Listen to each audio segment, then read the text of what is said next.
I guess. Mr. President, the Iranian foreign minister this afternoon said if the U.S. is serious about negotiations, that you would call up Israel and request that they stop their airstrikes. Will you make that request? Well, I think it's very hard to make that request right now. If somebody's winning, it's a little bit harder to do than if somebody's losing. But we're ready, willing, and able, and we've been speaking to Iran, and we'll see what happens. What was the thought process behind 2-week timetable? Just time to see whether or not people come to their senses. Mr. President, did the Europeans help at all in talking with the Iranians? No, they didn't help. No. Iran doesn't want to speak to Europe. They want to speak to us. Europe is not going to be able to help in this one. 20 years ago, you were skeptical of a Republican administration that attacked a Middle East country on the idea of questionable intelligence of weapons of mass destruction. How is this moment different with Iran? Well, there were no weapons of mass destruction. I never thought there were. And that was somewhat pre-nuclear. You know, there was a nuclear age, but nothing like it is today. And it looked like I'm right about the material that they've gathered already. It's a tremendous amount of material. And I think within a matter of weeks, or certainly within a matter of months, they're going to be able to have a nuclear weapon. We can't let that happen. I was very much opposed to Iraq. I said it loud and clear, but I was a civilian, but I guess I got a lot of publicity. But I was very much opposed to the Iraq war. And I actually did say, don't go in, don't go in, don't go in. But I said, if you're going to go in, keep the oil. But they didn't do that. What intelligence do you have that Iran is building a nuclear weapon? Your intelligence community has said they have no evidence that they are at this point. Well, then my intelligence community is wrong. Who in the intelligence community said that? Your Director of National Intelligence, Tulsi Gabbard. She's wrong. Mr. President, are the Chinese in any way helping Iran at this moment? We're hearing reports of mysterious planes landing in Iran from China. I don't know. They say that they're there to take people out, but I can't tell you about that. I get along very well with China, get along very well with President Xi. I like him. He likes me. We have a very good relationship. We'll see what happens. I can't imagine them getting involved. This decision that you need to make on Iran, whether to strike militarily, is this the biggest decision you'll have to make as president? Well, I can't tell you that. I have to see what happens. I can't, really say that. It depends what the decision is. But I wouldn't really be able to tell you that now. I'll tell you in about a year from now, maybe 5 years or 10 years from now. You never know about decisions. You never really know. Would you support a ceasefire while the negotiations happen? I might, depending on the circumstances. Would you? Former Congressman Matt It's very hard to stop. I will say this. It's very hard to stop when you look at it. Israel's doing well in terms of war, and I think you would say that Iran is doing less well. It's a little bit hard to get somebody to stop. Sir, Leo Cosgrove was here. Former Congressman Matt Gaetz threw out an interesting idea suggesting that if you were to broker a deal where nuclear inspectors go into both Israel and Iran, that you could win a Nobel Peace Prize, and they might even rename it the Trump Peace Prize. Did you hear those? What do you think of that? Well, they should give me the Nobel Prize for Rwanda, and if you look at Congo, or you could say Serbia, Kosovo, you could say a lot of them. You could say, the big one is India and Pakistan. I should have gotten it 4 or 5 times. I should get it for the... I would think the Abraham Accords would be a good one too. But what do you They won't give me a Nobel Peace Prize because they only give it to liberals. Would you support Iran being able to have nuclear, or would you support Iran being able to have civilian nuclear energy capabilities up to 3.76%? You know, they're sitting on the top of one of the largest piles of oil in the world. I just don't know why they need that for civilian work. It's one thing for certain countries to say, hey, I want to have a certain amount where I could go nuclear a little bit because we need it for electricity, we need it for air conditioners, etc. But when you're sitting on one of the largest oil piles anywhere in the world, it's a little bit hard to see why you need that. Yeah. Are you concerned that Iran or its proxies would wage terror attacks against American targets abroad if you order military action? We're always concerned about that, and we have to take them out and be very strong. You're even in danger talking to me right now. Do you know that? You are in danger talking to me right now. So I should probably get out of here. But you guys are actually in danger. Can you believe it? One more. Mr. President. Is it still your expectation that NATO countries spend 5% of their GDP on defense spending? Well, I think they should do that. I don't think we should, but I think they should. We've been supporting NATO so long.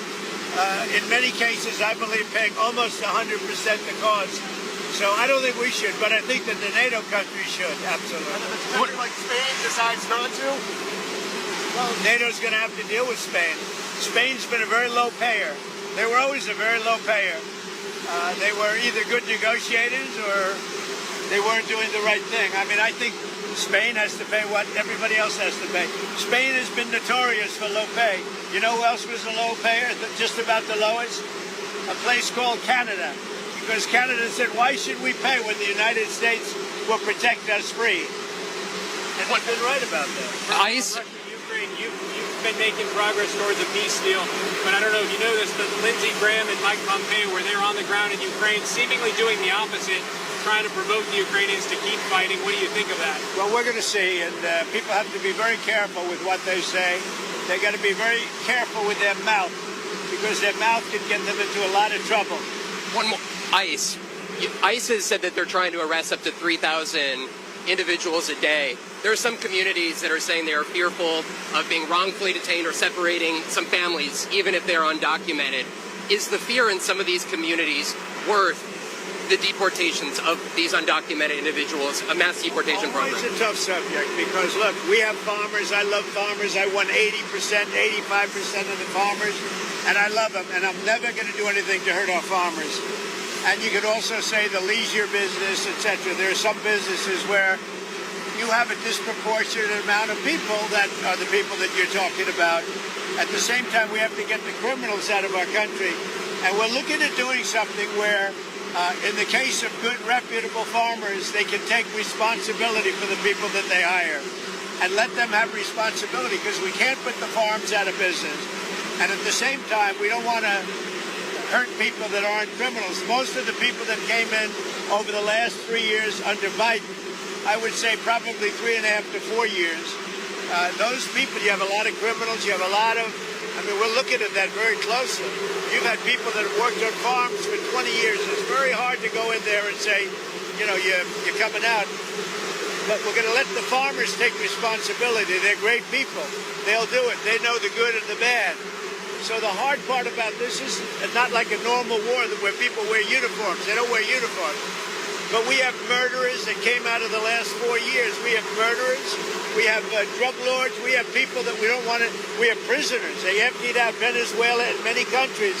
They emptied out their prisons into the United States. We have to get those people out. But we have stone-cold murders, 11,888 murders. We've already gotten a lot of them out of here. But we don't want them, so we have to be careful. But I never want to hurt our farmers. Our farmers are great people.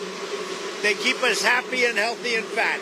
Are there other cities that you're going to try to replicate what you've done in Los Angeles? Well, I mean, we had a big victory last night in the Court of Appeals with respect to Los Angeles, but really the country, where Gavin Newsom, who's really an incompetent governor, he's just doing a terrible job between his fires, between all the houses burning down, his forest fires, and now Los Angeles. If we didn't go to Los Angeles, and the sheriff admitted it, he had no control. He would have lost control. We saved Los Angeles by having the military go in. And the second night was much better. The third night was nothing much. And the fourth night, nobody bothered even coming. We put out that fire, and we did a great job of it. He sued us for going in and for helping him. We went and helped them. Right now, you'd have Los Angeles burning to the ground. Largely, it would have already been destroyed. Do you still want your legacy, Mr. President, to be that of a peacemaker? Do you worry that striking Iran would change that? Always a peacemaker. That doesn't mean sometimes you need some toughness to make peace, but always a peacemaker. Can you win in Iran without ground forces? Is an aerial campaign in Iran enough, or do you need ground forces? Well, I'm not going to talk about ground forces.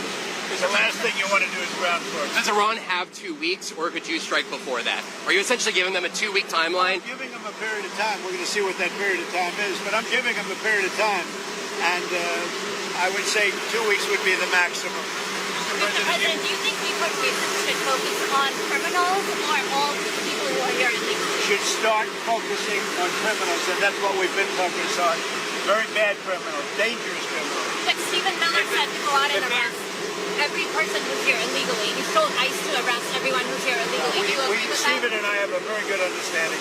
He's a terrific person. We have a great understanding. Mr. President, if there is an attack on U.S. assets, will you promise to conduct a full investigation and make it transparent with the American people before blaming Iran for such an attack? Well, if there's an attack, we'll know almost immediately with modern equipment who made the attack, and those people will be very, very unhappy.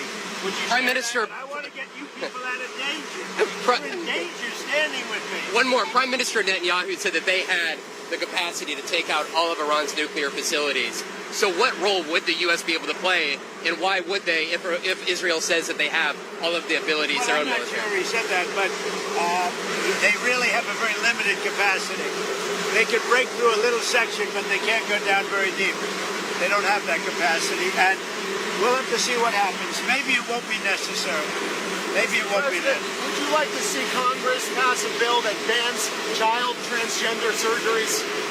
Well, I know they're talking about it, aren't they? We're going to have to see how it comes to me in what form. Certainly, it's been something I've been talking about also. Okay? Thank you, Mr. President. Appreciate it.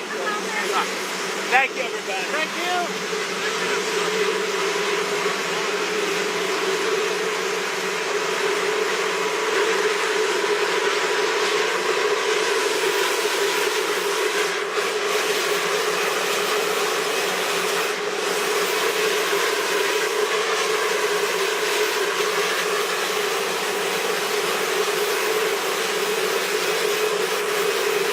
You've been watching live coverage. We return now to our scheduled program. We